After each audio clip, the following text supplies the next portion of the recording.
Hi everyone, welcome to Career Big Study Circle. Today we are going to discuss SSC new notification.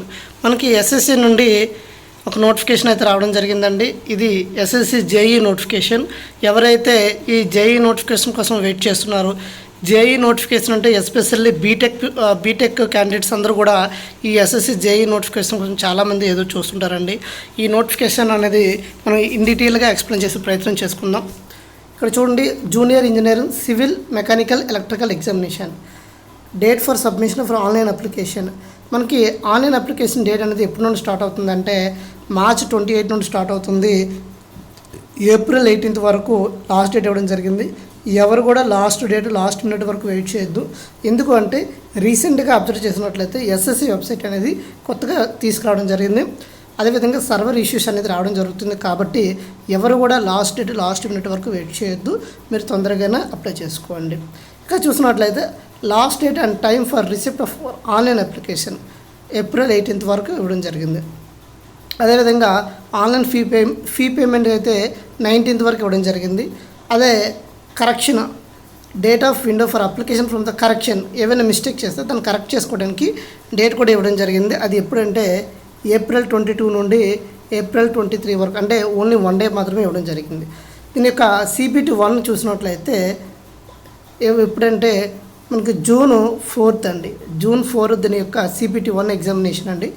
Next CPT 2 అనేది will be notified letter. తర్వాత dates ఇస్తామని చెప్పడం జరిగింది. ఇది మనకి SSC JEE notification యొక్క important dates అండి.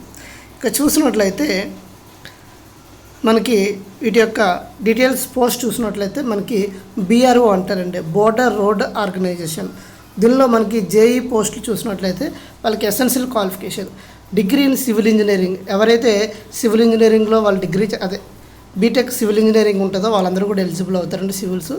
లేదా 3 years diploma in civil engineering from the recognised university or institute, లేదా 2 years of working experience in planning and executive maintenance of civil engineering. ఎక్కడైతే చూడండి, ఇక్కడ ఎక్స్పీరియన్స్ అడగడం జరిగింది. సో ఎక్స్పీరియన్స్ ఎవరికైతే ఉందో వాళ్ళు మాత్రమే అప్లై చేసుకోవచ్చు ఈ పోస్ట్కి అండి. ఏజ్ లిమిట్ చూసినట్లయితే అప్ టు 30 years అండి. అదే జేఈ ఈఎన్ఎం చూసినట్లయితే degree in electrical or mechanical engineering from the recognised university.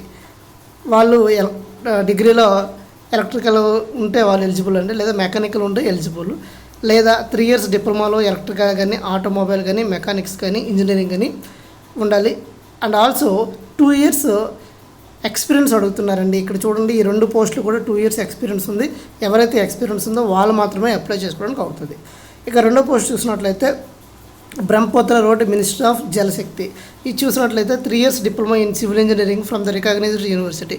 ఇక్కడ మాత్రం ఎక్స్పీరియన్స్ అడగలేదండి. కాబట్టి మీరు సివిల్ ఎవరైతే బీటెక్లో సివిల్ ఉంటుందో వాళ్ళందరూ కూడా ఎలిజిబుల్, వాళ్ళు అప్లై చేసుకోవచ్చు.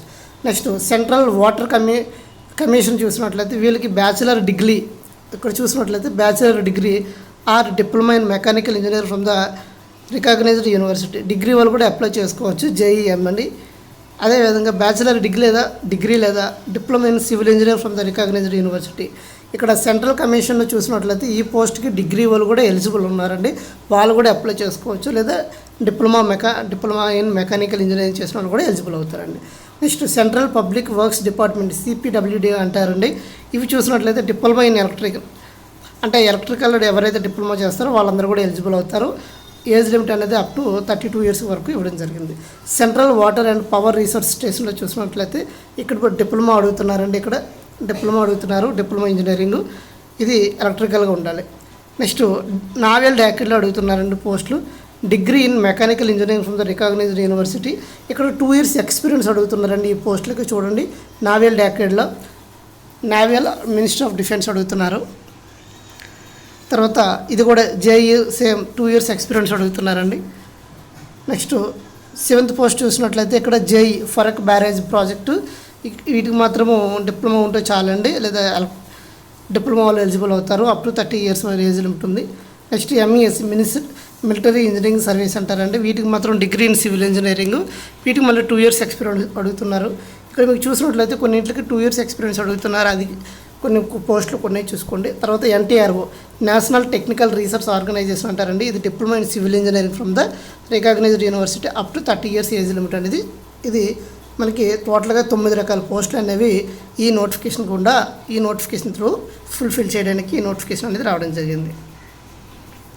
ఇక చూసినట్లయితే మనకి ఇదిగోండి ఎస్సీ కేటగిరీకి ఎన్ని, ఎస్టీ కేటగిరీకి ఎన్ని, ఓబీసీ కేటగిరీకి ఎన్ని ఇలా పోస్టులు అయితే ఇవ్వడం జరిగిందండి. ఇక్కడ మీకు కంప్లీట్గా ఈ నోటిఫికేషన్ పీడిఎఫ్ అనేది career big study circle Telegram ఛానల్లో అప్లోడ్ చేస్తానండి. అండ్ ఆల్సో డిస్క్రిప్షన్లో లింక్ ప్రొవైడ్ చేస్తాను. మీరు అక్కడ క్లిక్ చేసి డైరెక్ట్గా ఈ నోటిఫికేషన్ టెలిగ్రామ్ ఛానల్లో జాయిన్ అవ్వచ్చు. నెక్స్ట్ ఇవి మనకి పోస్టులు అండి. దీని యొక్క ఎగ్జామినేషన్ ఫీజు, ఎలా అప్లై చేసుకోవాలి, ఏజ్ లిమిట్ ఇవన్నీ క్లియర్గా చూసినట్లయితే ఏజ్ లిమిట్ చూసినట్లయితే ఎస్సీ ఎస్టీ వాళ్ళకి 5 years ఏజ్ రిలాక్సేషన్ ఉంటుంది. ఓబీసీ వాళ్ళకి 3 years ఏజ్ రిలాక్సేషన్ ఉంటుంది. ఇది 10 years ఈడబ్ల్యూఎస్ వాళ్ళకి ఉంటుందండి. ఇక వేరే ఈ విధంగా చూసినట్లయితే మనకి వాడు కట్ ఆఫ్ డేట్ కూడా ఇవ్వడం జరిగింది. మనకి August 1, 2024 కల్లా మీకు ఈ డేట్ అనేది కరెక్ట్గా ఏజ్ లిమిట్ అనేది చూసుకోవాలి, ఏజ్ లిమిట్ అనేది ఉండాలండి. దీని యొక్క ఎగ్జామినేషన్ ఫీజు అనేది మనకి జనరల్గా అయితే ఎంత ఉంటుందంటే 100 rupees అయితే ఎగ్జామినేషన్ ఫీజు ఉంటుంది. ఎగ్జామినేషన్ ఫీజు అయితే 100 rupees ఉంటుందండి.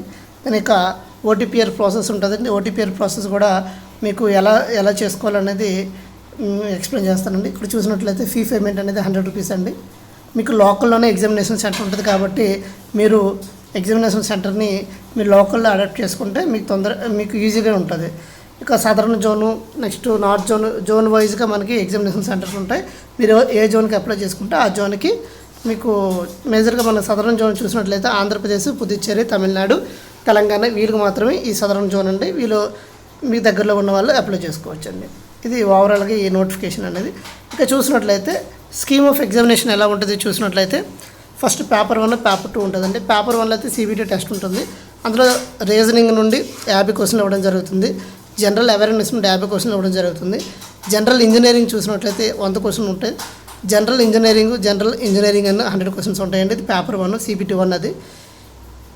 పేపర్ 2 చూసినట్లయితే సబ్జెక్ట్ ఉంటుందండి. మనకి 100 questions ఉంటాయి, 300 marksకి ఉంటుందండి. ఇది సిలబస్ కూడా ఇవ్వడం జరిగింది.